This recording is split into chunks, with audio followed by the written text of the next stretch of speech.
Mortgages are really, really confusing. Where do you even start? Is now the right time to buy?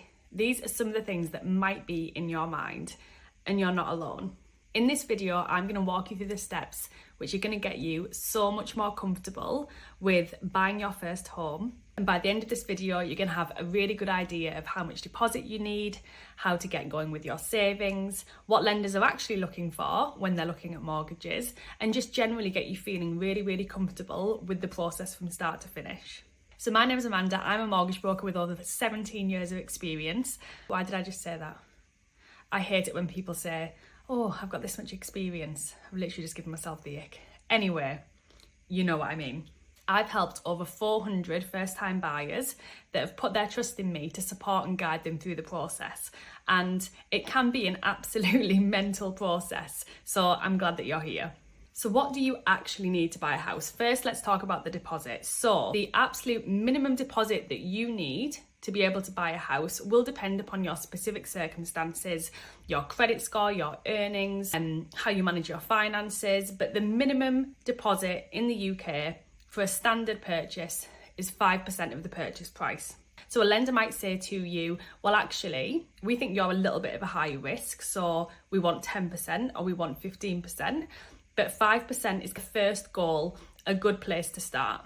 So for example, if you are buying a property for £250,000, 5% of that is £12,500. So that's your starting point. I'm going to show you exactly how to work this out. Mental arithmetic is not my strong suit at all. So we use a calculator, of course.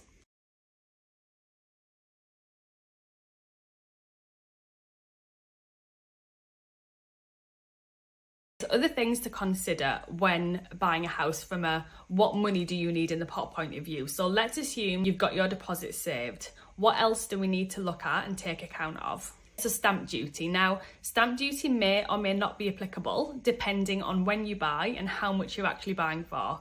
I know that's not massively helpful right now, but it's good for you to know that it's there and what it is essentially. So stamp duty is a government tax on property. You get nothing for it at all. So it's a little bit of a frustrating one, in fairness. The stamp duty rules will change in April 2025. So depending on how much you're buying for, you might pay nothing or you might pay something. I talk about this more in my weekly emails and give some really specific examples. So I think that probably will be helpful for you. Okay, solicitors' fees. So solicitors, also known as conveyancers, they are going to do the legal work involved in purchasing a property, and the cost for that will depend on how much you're buying the property for and what the legal arrangements are essentially. But a really good indication for a first-time buyer purchasing in the UK, you're probably looking at around about £1,600 for solicitors' costs. Okay, so next up is surveys. So as part of the application process for a mortgage, generally there will be a free mortgage survey done. So you don't pay for that, but that's for the lender. I'll talk a little bit about that in a couple of moments. But from a survey point of view, to have your own independent survey done, depending on the level of survey that you feel that you need for the property, can cost anything from £500 to £1,000. Okay, so next up we've got mortgage fees. So these are also known as mortgage product fees. So what a lender will do is they'll offer a specific interest rate and they'll say, to get this interest rate, you've got to pay a product fee. Normally it's £999. Or they'll say, oh, you can have this interest rate, which is a fee-free option, but that rate is higher.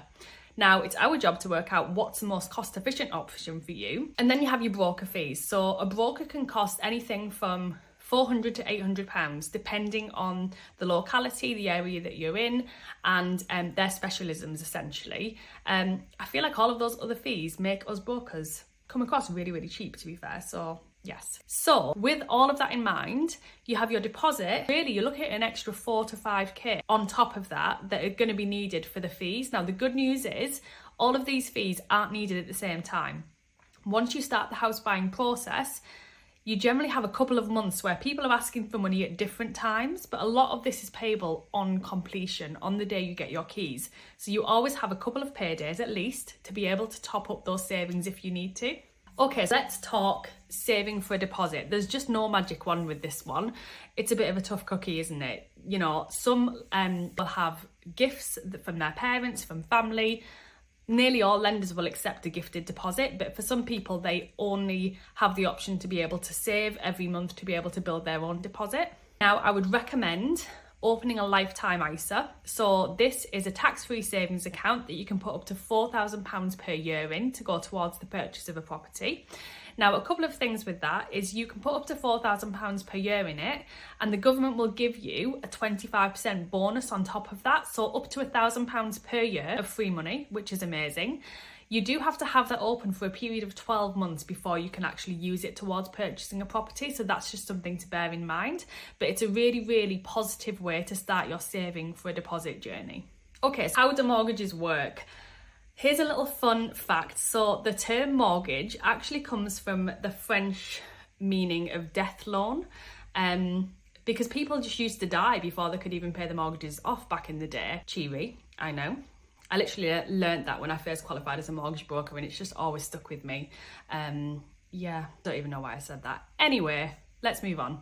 So if you think about when you go on holiday and you use a travel agent, they will book your flights, they will book the hotel, they will look at whether it's half board, whether it's all inclusive, they'll add your baggage on, they'll add your transfers on, they'll package it up into a lovely, easy package holiday for you. And if you think about a mortgage broker's job, we're doing something very, very similar. We're looking at the term of the mortgage, the type of mortgage, whether it's a fixed rate or a variable rate. We're looking at the monthly payment, the interest rate. We're looking at the fees applicable and what's the most cost efficient option. And then we're packaging all of that up into a recommendation that is right for you, your priorities, your wants and your needs. It's obviously not as fun because you're not going on holiday. So it's not as fun, but you get the gist of what I mean.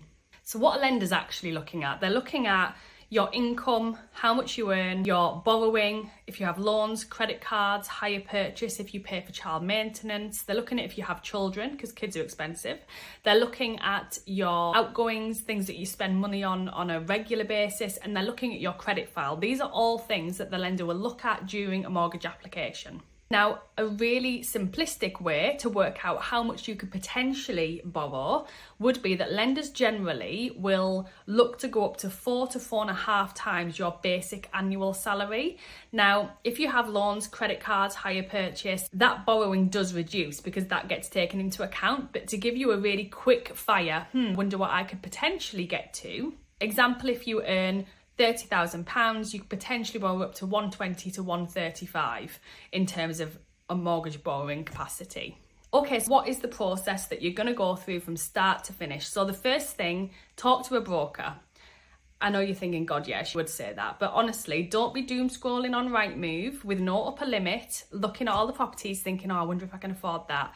Just speak to a broker, get clarity on your budget, clarity on what your approximate monthly payments will be, talk about your priorities, what you want, what you need. Your broker is that anchor point to keep you grounded, to not be scrolling on Rightmove with no upper limit. I always do that, by the way. Best thing. But they're going to keep you in a position where you're not going to fall in love with something that you literally cannot afford, and they're going to give you that information to arm you to be able to move forward in the right way without losing sleep. So that's the first step, absolutely. So once you've had your broker appointment, the next step is to get what's called a decision in principle, or also known as a mortgage approval. So this is where the lender will say, in principle, we will accept an application for the borrowing amount that we're asking for. So it's in principle, they're happy with you, they're happy with your credit score. They don't know anything about the property yet because we've not got to that, but in principle, we're good to go. It makes you a serious buyer. And this is what estate agents will ask for to take you seriously when you're making an offer on a property. Even when you're viewing properties, they will generally ask you, have you got a mortgage agreed in principle? And if you have, they take you more seriously, definitely. Okay, so we get to do the fun bit, which is the house hunting bit. So I always say to my clients, when you look at houses, send me the Rightmove link because it's my favourite bit. I'm so nosy. Let me look at the house. Now, I'm obviously looking at that to make sure that the property is mortgageable, standard construction, has it got a freehold tenure, all of the weird and wonderful things that we know when we look at a property, whether it's going to have any issues being mortgaged essentially, and to also look at how pretty it is. So once you find somewhere you love, normally I would recommend doing 2 viewings, different times of the day, evening, daytime, you get the gist of what I mean, to get a good feel for what's going on in the area and, you know, traffic, like really wonderful things that you don't generally think of, but do end up being really, really important when you buy a house. So at that point, you're ready to make an offer on the property. So you make an offer via the estate agent. You basically ring them up and say, we want to make an offer on this property. This is our offer amount. There is absolutely nothing wrong with offering under the asking price. Nothing at all. We actually love a little bit of negotiation. So let's assume your offer gets accepted. Woohoo! So at that point, we then have another discussion. We're ready to submit your full mortgage application. So we're ready to actually give you complete clarity on what your monthly payments will be, what your interest rate is. That package I talked about earlier, we're going to tie that up with a lovely nice bow. So now it's time for surveys. So the lender will do a basic mortgage survey. That's free of charge, but that's for the lender. They basically want to know that the house isn't falling down or that you're not paying over and above the general value for the area. So that's a report for them. It's not for you in any way, shape or form. So if you have concerns about the property, we want to make sure that your house is not a money pit. So we need to walk into it with our eyes open. So we always recommend getting your own survey done. Simultaneous thing. So the solicitors will be doing their legal work, which is called the conveyancing. Essentially, they are making sure there is no legal reason why you can't buy the property, and there's no legal reason why you can't sell it in the future. There's obviously a bit more to it than that. Solicitors would probably kill me if they heard me say that. But in a nutshell, that's what they're doing for you in terms of the legal work involved. Now, once we've got valuation done, we've done surveys, the lender will then issue what's called a mortgage offer. That's our golden ticket. That's the lender saying, we're happy with you as clients, we're happy with the property. Okay, so we get to exchange of contracts. Essentially, that is where the solicitors on your side and on the seller's side are saying, yep, we're happy, we're good to go, there's no going back, it's legally binding. That's called exchange of contracts. And then we are closely followed by completion. That is the day that you get your keys in hand. So on that day, essentially, the solicitor will move all the money around, request money from the mortgage people, and then they will call you and say everything's legally complete, go and get your keys. Then you nip down to the estate agents, get your keys in hand, and open a bottle of champagne.